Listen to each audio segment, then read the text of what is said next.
She was found face down in a shallow depression in the earth, half hidden beneath a canopy of skeletal November trees in Nottinghamshire, England. Her hands were bound. Her body bore the unmistakable marks of a prolonged, vicious attack. She had been missing for exactly 11 days, and those 11 days, investigators would discover, mapped almost perfectly onto the honeymoon period of a brand new marriage. Her name was Dawn Walker. She was 44 years old, a mother, a woman described by those who loved her as warm, funny, and fiercely independent. And on the very night she was supposed to be celebrating the beginning of a new chapter in her life, her wedding night, she vanished. What happened between the wedding ceremony and the moment Dawn Walker's body was found in those woods would become one of the most chilling domestic murder investigations in modern British criminal history. To understand what happened to Dawn Walker, investigators would first need to understand the life she was living and the man she had chosen to marry. Dawn Walker was a practical woman. Raised in the East Midlands, she had spent much of her adult life navigating the ordinary struggles of raising a family, working, and building something for herself.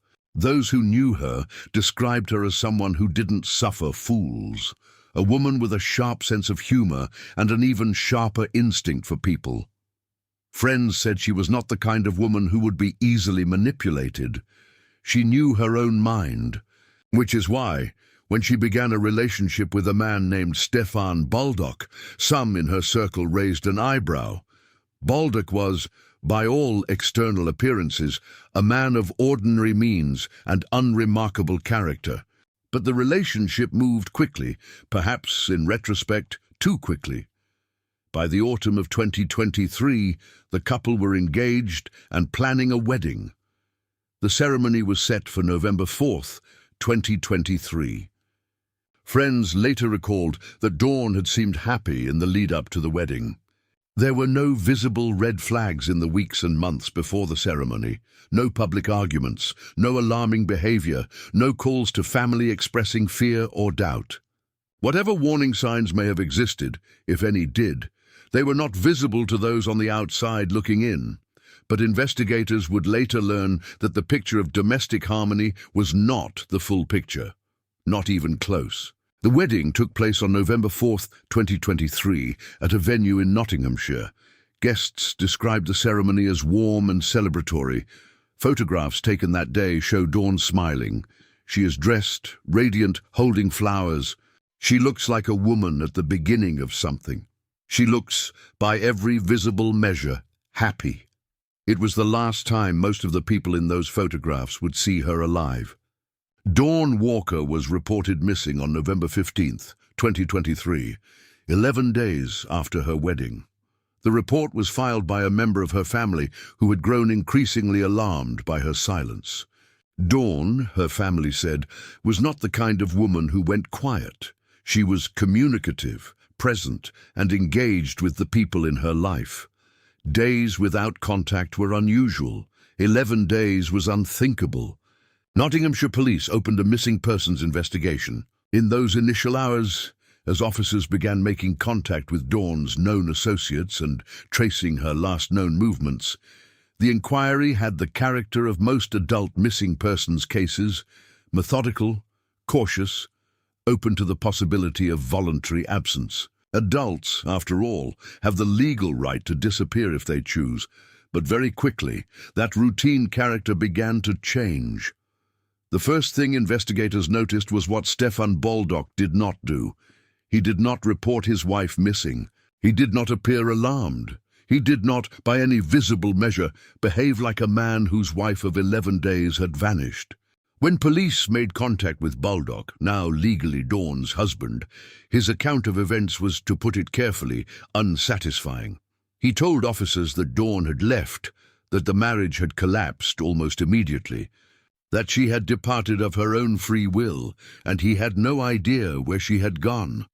He offered this explanation with a composure that investigators would later describe as striking, not the composure of a man at peace, but the composure of a man who had rehearsed.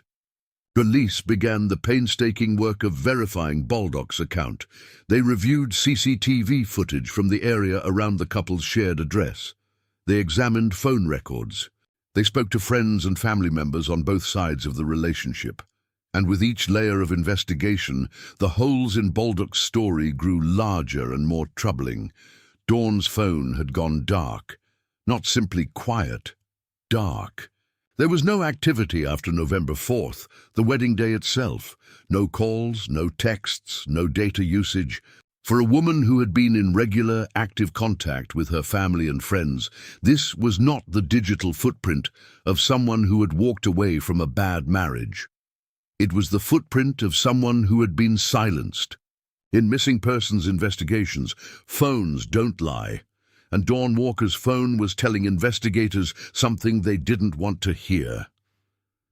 As the investigation deepened, Nottinghamshire police escalated the search for Dawn Walker. What had begun as a missing persons inquiry was now carrying the unmistakable weight of a suspected homicide investigation, even if officers were not yet prepared to state that publicly.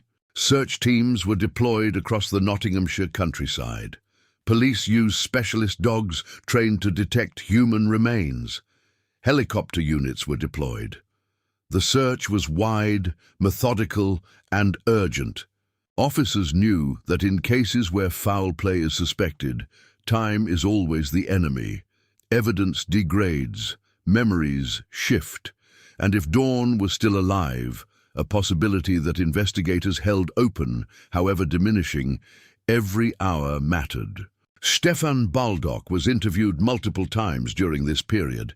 He was not, at this stage, under arrest. He was a witness, a person of interest, a man whose cooperation was both necessary and legally voluntary.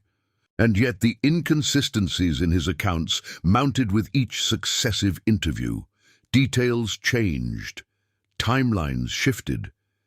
The explanation he offered for Dawn's disappearance never quite held together under scrutiny. Experienced detectives will tell you that in cases like this, the lies are rarely the most revealing thing. It's what sits beneath the lies, the effort required to maintain them, that breaks a case open. Meanwhile, investigators began building a more complete picture of the relationship between Baldock and Dawn Walker. They spoke at length with Dawn's adult children, with her close friends, with colleagues. What emerged was a portrait that complicated the simple narrative of a marriage that had simply fallen apart. Those closest to Dawn described a relationship that had shown signs of control and manipulation. There were accounts of Baldock exerting undue influence over Dawn's life, her movements, her finances, her relationships with her children. Some of those interviewed by police said they had raised concerns with Dawn, had urged caution, had expressed unease about the pace and nature of the relationship. Dawn, they said, had brushed off those concerns. She had been, in the way that victims of coercive control so often are, completely convinced that she knew her partner better than her friends and family did. The pattern investigators were uncovering was not unusual. It is, in fact, tragically familiar to anyone who works in domestic homicide investigation. The control, the isolation, the acceleration, these are the fingerprints of a particular kind of predatory relationship. But recognizing the pattern after the fact is a very different thing from proving murder beyond reasonable doubt in a court of law. On November 15, 2023, the same day Dawn was reported missing, search teams operating in a wooded area of Nottinghamshire made the discovery that confirmed investigators' worst fears.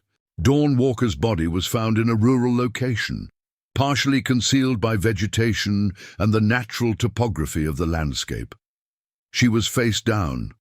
Her hands had been bound. The condition of her body indicated she had been dead for some time.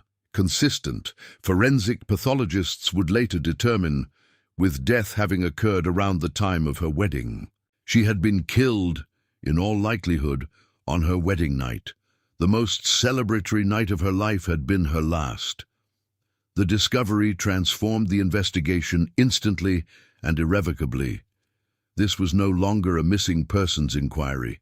This was a murder investigation, and from this point forward, Stefan Baldock moved from the category of person of interest to the category of prime suspect. He was arrested and taken into custody. A forensic examination of the scene where Dawn's body was found began immediately.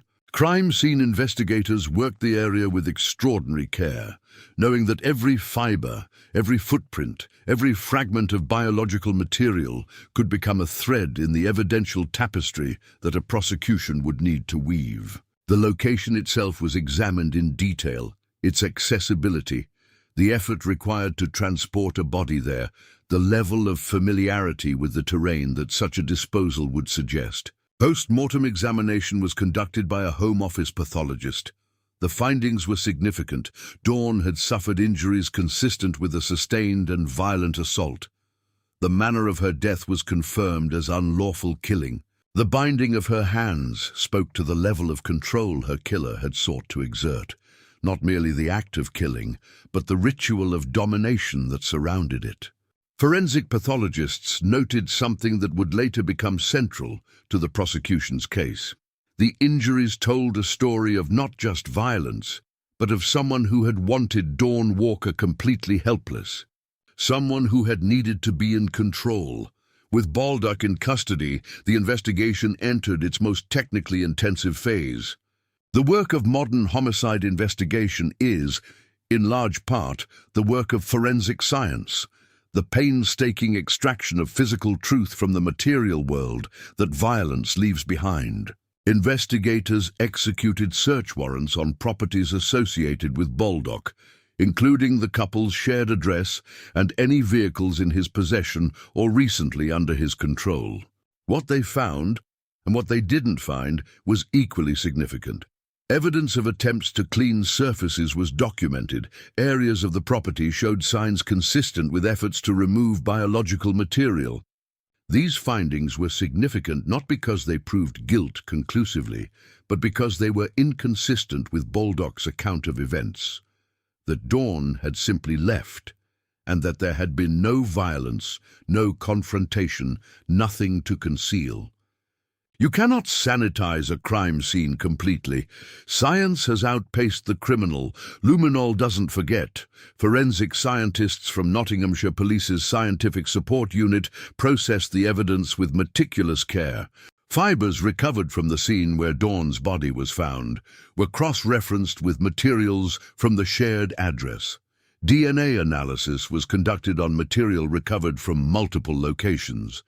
Digital forensics teams worked through the contents of phones, computers, and any cloud-based accounts associated with both Baldock and Dawn. The digital evidence proved particularly compelling. Investigators examining Baldock's phone activity in the days following Dawn's disappearance found a pattern of behavior that was difficult to explain innocently. Searches conducted from his device, the timing of certain communications, the deletion of data, all of these formed a digital narrative that ran directly counter to the story Baldock had been telling police. Additionally, investigators were able to piece together a timeline of movements using a combination of CCTV footage, phone mast data, and witness accounts. Baldock's claimed whereabouts during the critical window following the wedding were challenged and in key respects contradicted by the objective data. The cell tower records placed his phone in locations that were inconsistent with his stated movements.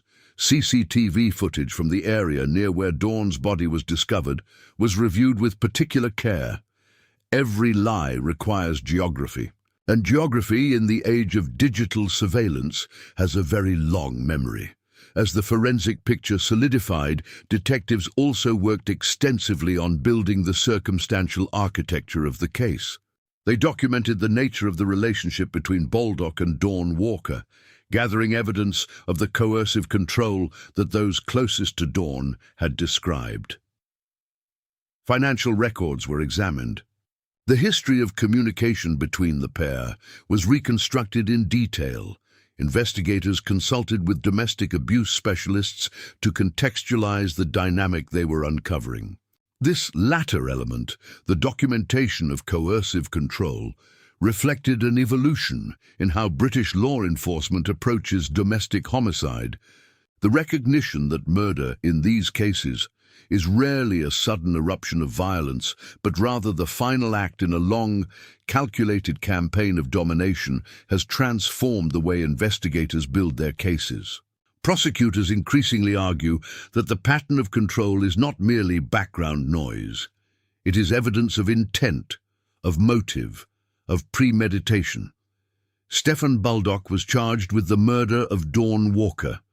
The decision to charge reflected the Crown Prosecution Service's assessment that the evidence gathered by Nottinghamshire police was sufficient to provide a realistic prospect of conviction, a threshold that requires careful, sober judgment by experienced prosecutors. Baldock entered a not guilty plea. He would maintain his innocence. The case would go to trial. The trial of Stephen Baldock opened at Nottingham Crown Court. Prosecutors outlined what they described as a case built on multiple and mutually reinforcing pillars of evidence: forensic findings, digital evidence, witness testimony, and the established pattern of coercive and controlling behavior that had characterized Baldock's relationship with Dawn Walker. The prosecution's case was not a single smoking gun. It was something more formidable, a web of interlocking evidence so tightly woven that to dispute any one thread would be to pull on all of them simultaneously. The jury heard from a range of witnesses. Dawn's family members gave evidence about the relationship and about the circumstances of her disappearance.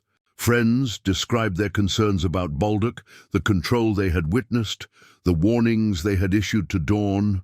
Forensic experts walked the jury through the physical and digital evidence in careful, methodical detail.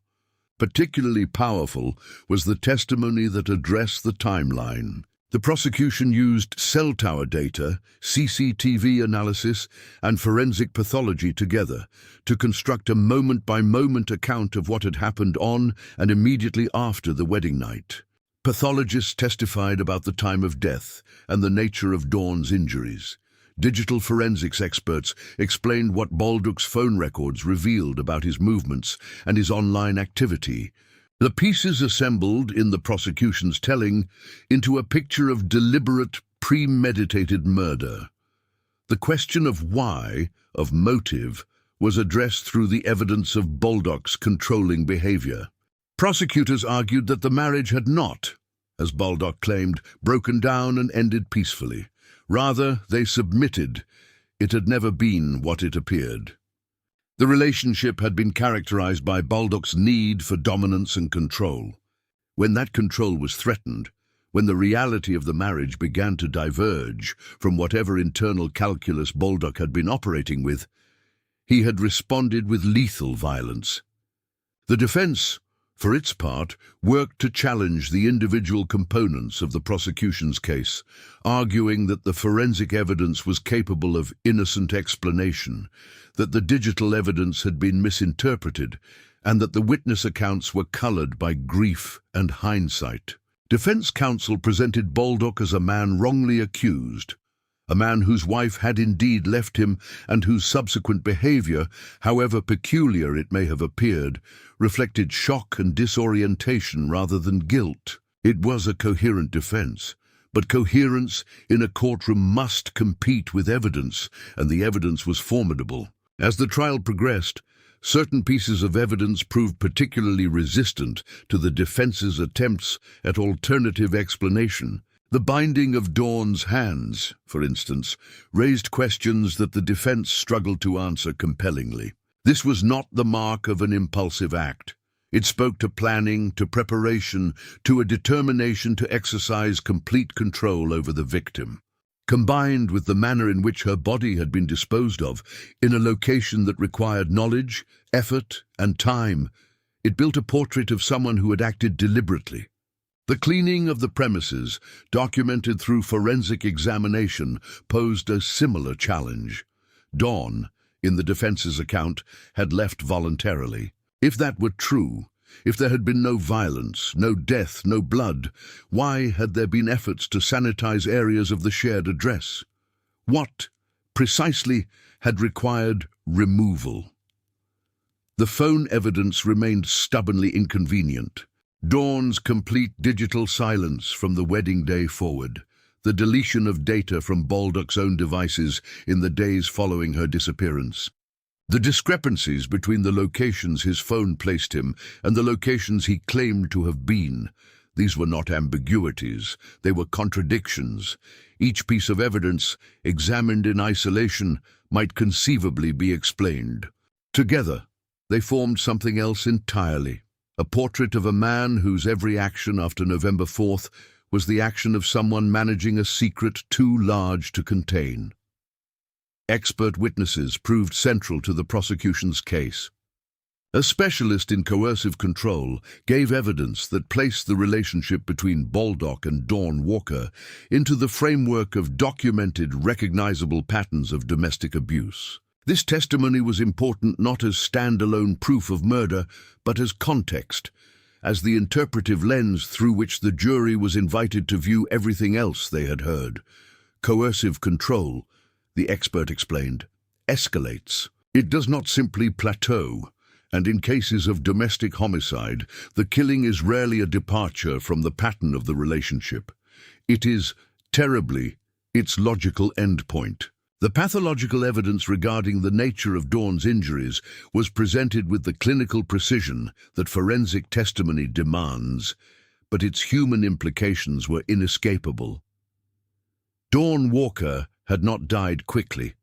She had suffered, and the specific character of her injuries, the binding, the assault, the manner of her death, were consistent with a prolonged act of violence carried out by someone known to her, someone she had trusted, in a private setting where no help could come. Stefan Baldock chose to give evidence in his own defense, a decision that, in any criminal trial, represents the highest stakes gamble available to a defendant. To take the witness stand is to submit yourself to cross-examination, to place your account of events directly in contest with the evidence against you, and to allow the jury to assess your credibility face to face. Baldock's time in the witness box was, by accounts of those present, deeply revealing, though perhaps not in the way his defense had hoped. He maintained, under direct examination, the account he had given from the beginning, that Dawn had left, that the marriage had been troubled from its first days, that he had done nothing wrong and had nothing to hide. He presented himself as a man victimized by circumstance, by suspicion, by a police investigation that had fixed upon him as a suspect and had subsequently constructed a case to fit that assumption. But then came cross-examination, and the account that Baldock had carefully maintained began to fracture under the weight of the questions he could not convincingly answer. Prosecutors challenged him, point by point, on the inconsistencies between his stated movements and the objective evidence of his phone's location. He was asked to explain the cleaning. He was asked to account for the digital deletions. He was asked why. If his wife had simply left, he had not reported her missing, had not expressed concern, had not done any of the things a man would naturally do in the days following the disappearance of his brand-new wife. His answers, by the accounts of legal observers following the trial, were evasive and inconsistent. He struggled with specifics. He retreated into vagueness when cornered by detail. Where he had previously offered confident assertions, he now hedged and qualified. The composure that had characterized his earlier police interviews, that striking, rehearsed composure, showed signs, at last, of its underlying brittleness. Prosecutors pressed him on the forensic evidence found at the shared address, the signs of cleaning, the materials that had been examined and found to be inconsistent with his account. They walked him through the timeline, using the cell tower data and CCTV evidence to challenge his claimed whereabouts step by step. With each exchange, the gap between his account and the evidence grew wider and harder to bridge. There are moments in trials when the courtroom seems to hold its breath. This was one of them. The jury watched, the jury listened, and the jury noticed what Baldock could not explain away. Closing speeches were delivered with the gravity befitting a case of this weight. Prosecution counsel drew together the threads of the evidence, forensic, digital, testimonial, behavioral, and asked the jury to follow those threads to their only logical conclusion. The defense made its final appeal to the principle of reasonable doubt, urging the jury to consider whether, in a case of this complexity, certainty was truly achievable. The judges' summing up took place over the course of a day. The jury were directed, with care and precision, on the applicable law, on the standard of proof, on the meaning of intent, on how to approach the various categories of evidence they had heard. They were reminded of their solemn function, not to speculate, not to be swayed by emotion, but to assess the evidence on its merits and to apply to it the standards that the law requires. The jury retired to deliberate. The hours that passed during jury deliberation are, for everyone connected to a case, a particular species of agony. For Dawn Walker's family, who had sat through the entire trial bearing witness to the clinical, forensic reconstruction of their loved one's final hours, the waiting was its own ordeal. They had already lost Dawn. What remained, what the trial could offer, was not her return, but something that the law calls justice and that her family simply called the truth. The jury had heard weeks of evidence. The question they now carried into that deliberation room was the same one Dawn Walker's family had been carrying since November 2023. What really happened on that wedding night? Jury deliberations in complex criminal trials can last days, sometimes weeks. The length of deliberations tells observers relatively little about the direction the jury is heading. Long deliberations can reflect thorough consideration of strong evidence just as readily as they can reflect genuine uncertainty. Every hour of silence is interpreted and reinterpreted by those waiting outside. The jury returned after deliberation. The court fell silent as the foreman rose. On the charge of murder, the jury found Stefan Baldock guilty. The verdict delivered at Nottingham Crown Court found Stefan Baldock guilty of the murder of Dawn Walker, his wife of 11 days. He had taken her life on the night that was supposed to mark the beginning of their life together. He had disposed of her body in the Nottinghamshire countryside. He had told lies, cleaned evidence, and maintained his innocence throughout a police investigation, an arrest, and an entire criminal trial. Dawn Walker went to her wedding on November 4th, 2023. She did not come home. She never would.